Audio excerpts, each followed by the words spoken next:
Tengku Zul, Rizik aset negara, tapi kok sering mengacau. Ditulis oleh Sardi di seaword.com. Rizik meraih gelar PhD, banyak yang memberi ucapan selamat. Salah satunya Refli Harun, nama lainnya adalah NW dari PKS, nama lainnya adalah Tengku Zulkarnain. Lewat cuitannya dia ucapkan selamat kepada Rizik. Selamat atas suksesnya HRS meraih gelar PhD dari USIM, Malaysia. Meski diselesaikan dari jeruji besi, beliau itu sebenarnya aset negara. Kenapa mesti dianggap musuh hanya karena perbedaan politik? Katanya di akun Twitternya. Mari kita bicara dulu soal perbedaan politik. Komentar ngawur lagi. Rizik dipenjara ya karena dia pasti punya masalah hukum. Bukan karena beda politik tiba-tiba dipenjara. Please deh, jangan ngomong sembarangan. Rizik memang sudah dari dulu oposisi terhadap pemerintah. Apakah selama itu pernah dihukum dan dipenjara? Kali ini, dia memang dipenjara karena kelakuannya sudah tak bisa ditolerir. Kalau ada yang protes, apakah pelanggaran prokes harus sampai dipenjara? Mikir lagi deh, 3 kali terjadi kerumunan yang dibuat oleh Rizik hanya dalam waktu 1 minggu. Hitung sendiri berapa total orang yang hadir di bandara, Megamendung, dan Petamburan. Hitung sendiri satu per satu. Kalau karena perbedaan politik lantas Rizik dipenjara, harusnya semua oposisi ikut ditahan aja. Lantas bagaimana dengan kasus Ahok? Kita juga bisa bilang hanya karena banyak yang tidak senang kasusnya ditekan dan dipaksakan. Bagaimana pula saat Rizik dipenjara di era SBY? Apakah itu disebut juga karena perbedaan pandangan politik? Dan lucunya lagi, Tengku Zul bertanya, seolah Rizik musuh negara karena perbedaan politik. Nah, bukankah itu artinya dia secara tidak langsung mengatakan bahwa Rizik selama ini berpolitik, bukan berdakwah? Dia keceplosan menyiratkan hal ini kepada kita bahwa Rizik menggunakan agama untuk berpolitik, sesuatu yang sudah lama kita yakini selama ini. Kita lanjutkan soal aset negara. Aset itu apa? Sesuatu yang berharga, yang kita simpan dan dimanfaatkan dengan baik, agar bisa memberikan kontribusi yang besar. Aset negara itu berharga kalau mereka bersama membangun bangsa untuk kemakmuran rakyat. Tapi kalau orangnya hanya mengombar kebencian dan hasutan provokatif, yang tujuan politiknya ingin mengubah ideologi negara ini dari Pancasila menjadi khilafah atau NKRI bersyariah, maka orang seperti ini bukan aset negara, tapi ibarat parasit yang harus disingkirkan atau bila perlu diberikan ke negara lain jika ada yang mau menampung. Aset apaan yang kalau ngomongnya sangat arogan, merasa dirinya lebih hebat dan bisa melangkahi pemerintah. Pendukungnya pun sama saja, liar dan sulit diatur. Sama-sama keras kepala, peraturan tidak diindahkan. Mereka melakukan apapun tanpa menghiraukan aturan.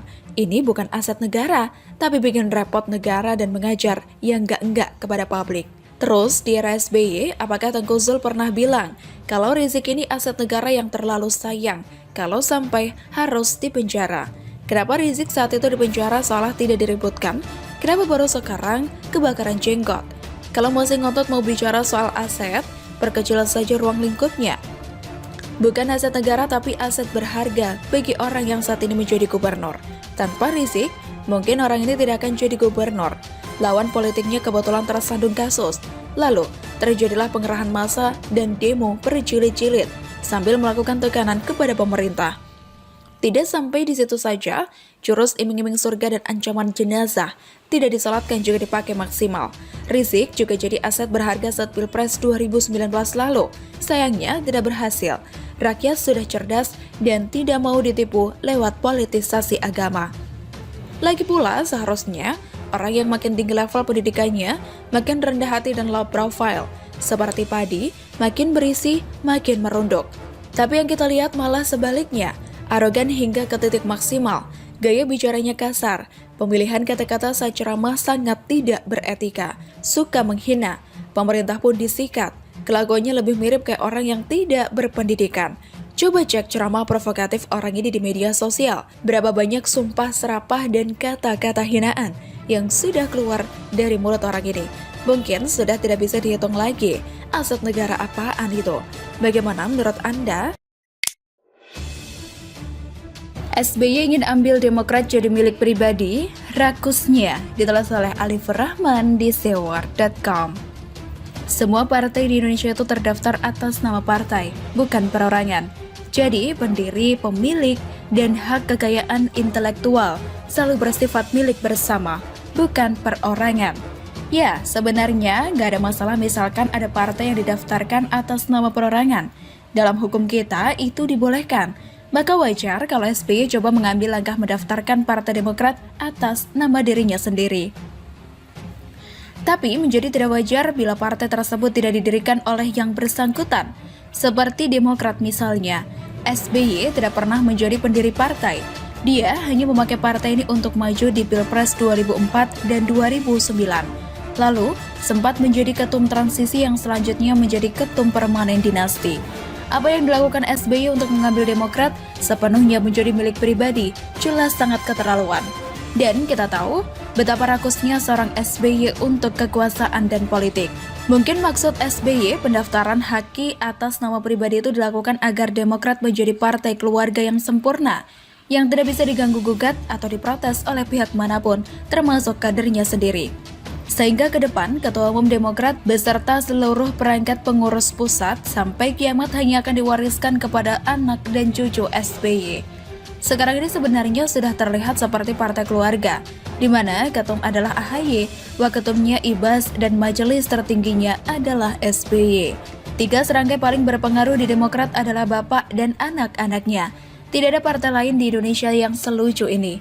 Meskipun ini adalah urusan internal Demokrat dan tidak ada masalah selama kader-kadernya mau atau bersedia menjadi jongos SBY. Tapi, dalam contoh demokrasi, ini jelas memilukan dan menjadi contoh buruk bagi generasi penerus.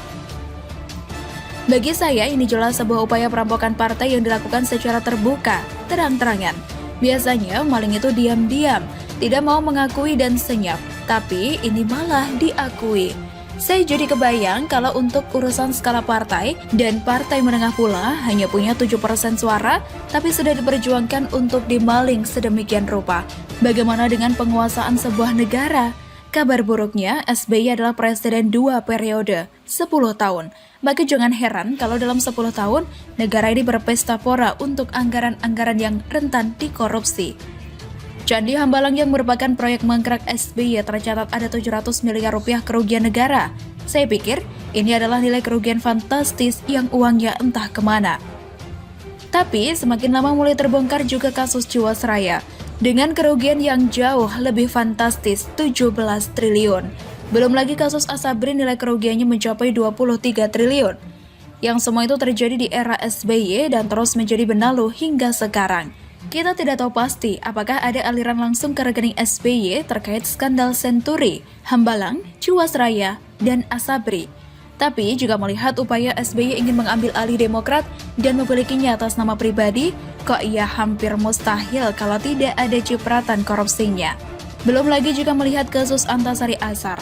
Sang ketua KPK di zaman SBY itu harus mendekam di penjara karena tuduhan pembunuhan berencana.